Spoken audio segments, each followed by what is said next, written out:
Hello guys, welcome back to our channel. ఎలా ఉన్నారు అందరూ? నేనైతే చాలా బాగున్నా. సో నేను ఇవాళ శ్రేయాన్వి కోసం అయితే బిస్కెట్ చేస్తున్నాను అనమాట. శ్రేయాన్వి అయితే ఇప్పుడు పచ్చుకుంది. సో తను లేచే లోపు నేనైతే శ్రేయాన్వి కోసం హోమ్ మేడ్ బిస్కెట్ చేస్తున్నాను అనమాట. దానికోసం నేనైతే ఈ బాలామృతంని యూజ్ చేస్తున్నాను అనమాట. సో ఇది యూజ్ చేసి అయితే ఇప్పుడు నేను బిస్కెట్స్ ప్రిపేర్ చేస్తాను శ్రేయాన్వికి. ఇంకెందుకు ఆలస్యం, వీడియోలోకి వెళ్ళిపోదాం పదండి. ముందు ఒక మిక్సింగ్ బౌల్ తీసుకొని దాంట్లో మనం ఒక జల్లెడ తీసుకోవాలి, పిండి జల్లెడి. దాంట్లో మనం నేనైతే ఒక కప్పు తీసుకొని దాంట్లో 3 కప్స్ ఆఫ్ బాలామృతం యాడ్ చేసిన and 1 cup of wheat flour అనమాట, గోధుమ పిండి యాడ్ చేసిన. సో మంచిగా జల్లించుకోవాలి దాన్ని. సో మిగతా ఎక్సెస్ ఏమైనా డస్ట్ ఉంటే అది పక్కన పెట్టేసేయాలి. నా వాయిస్ అనేది పోయింది, కొంచెం మంచి రావట్లేదు, కొంచెం అడ్జస్ట్ అయిపోండి. And 4 table spoon of sugar వేసిన, బికాజ్ ఆ బాలామృతంలో ఆల్రెడీ ఉంటుంది కదా స్వీట్ షుగర్, అందుకని నేనైతే 4 స్పూన్స్ ఆఫ్ షుగర్ వేసిన అనమాట. అది మంచిగా మిక్స్ చేసుకున్న తర్వాత కలిసేటట్టు ఇప్పుడు దాంట్లోకి ఆయిల్ యాడ్ చేస్తున్నా. ఇది వచ్చేసి 2 స్పూన్స్ ఆఫ్ ఆయిల్ అనమాట. సో ఆయిల్ యాడ్ చేసినాక మంచిగా మిక్స్ చేసుకోవాలి, ఉండలు కడుతుంది కదా. సో అదైతే మంచిగా మెదుపుతూ మిక్స్ చేసుకోవాలన్నమాట. ఇలా మంచి మిక్స్ చేసుకున్న తర్వాత మిల్క్ యాడ్ చేసుకోవాలి. అందులో మిల్క్ యాడ్ చేసుకొని మంచిగా మెత్త పిండిలాగా, ఏమంటారు చపాతీ పిండి ఉంటుంది కదా, సో అట్లయితే మిక్స్ చేసేసుకోవాలన్నమాట పిండిని మనము. మీరు కావాలంటే వాటర్ కూడా యాడ్ చేసుకొని మిక్స్ చేసేసుకోవచ్చు.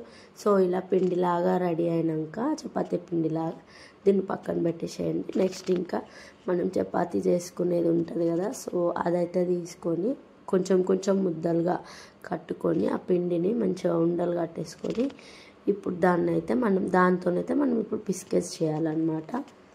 హెల్దీ అండ్ టేస్టీగా ఉంటాయి బిస్కెట్స్ అయితే, హెల్దీ ఇంకా టేస్టీ అనమాట. ఇలాంటి మైదా అయితే మనం యాడ్ చేయం కదా ఇందులో. సో నా వాయిస్ అయితే మొత్తం పోయింది, కొంచెం అడ్జస్ట్ అవ్వండి.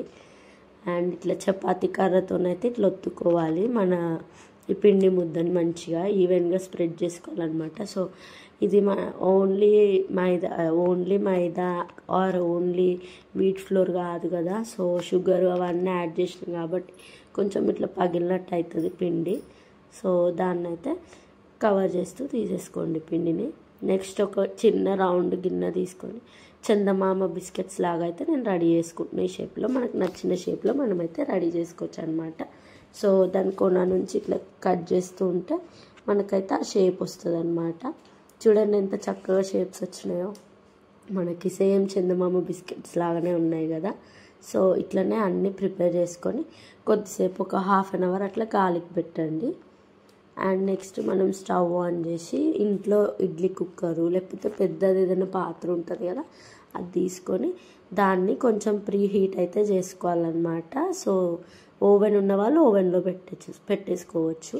సో ఇలా ప్రీ హీట్ చేసుకున్న దాంట్లో మనము ఇడ్లీ పాత్రకి మనకి ప్లేట్స్ వస్తాయి కదా, ఆ ప్లేట్స్లో అయితే నేను ఈ బిస్కెట్స్ అన్ని పెట్టేసి బిస్కెట్స్ని బేక్ అవ్వనివ్వాలి అంతే. ఆ బిస్కెట్స్ అయితే రెడీ అయిపోయినాయి.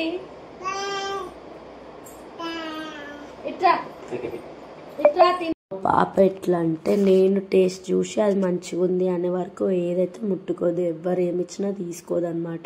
ఎవరైనా ఏదైనా ఇచ్చినా సరే అది నేను తిన్న తర్వాతనే ఆమె తింటుంది అనమాట. సో ఈ బిస్కెట్స్ కూడా ఫస్ట్ స్టార్టింగ్లో అవాయిడ్ చేసింది, తినడం అంటే తినలేదన్నమాట. నేను తిని చూపిస్తేనే తను తినింది. చూడండి ఎట్లా ఉమ్మేస్తుందో.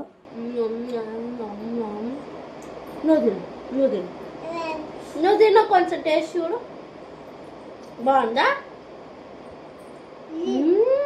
బాగుందా అంటే శ్రేయాన్వి బాగుందని అర్థం అనమాట. చూడండి తనకి టేస్ట్ నచ్చింది. మీరు కూడా పిల్లలకి ఇట్లా ఇంట్లో ట్రై చేయండి. బిస్కెట్స్ హెల్దీ అండ్ టేస్టీగా ఉంటాయి. అప్పుడైతే కిందవి మాడిపోతున్నాయి, పైనవి ఇంకా బేక్ అవ్వట్లేవు. కొంచెం అది చూసుకొని బేక్ చేసుకోవాలి మనం చేసుకునేటప్పుడు. వేడిగుందా? వేడిగుంది. ఊదినా బిస్కెట్స్ బాగున్నాయా? ఇంట్లో అయితే మేము బిస్కెట్స్ చేసుకున్నాం. చూపి వాళ్ళకి, చూపి. బాగుందా? నా బంగారం ఏది. ఇట్లా ఇంట్లో ప్రిపేర్ చేసిన మన పిల్లలకి నచ్చితే మంచిగా అనిపిస్తుంది కదా. సో మీకు మా రెసిపీ నచ్చినట్టయితే మా వీడియోని లైక్ చేయండి, ఇంకొంతమందికి షేర్ చేయండి, నచ్చితే ఈ రెసిపీ ట్రై చేయండి, అట్లనే మా ఛానల్ని సబ్స్క్రైబ్ చేసుకోండి. ఇంకా నెక్స్ట్ వీడియోలో మళ్ళీ కలుసుకుందాం. బాయ్ చెప్పు ఇప్పుడు. Bye guys. కిసి కిసి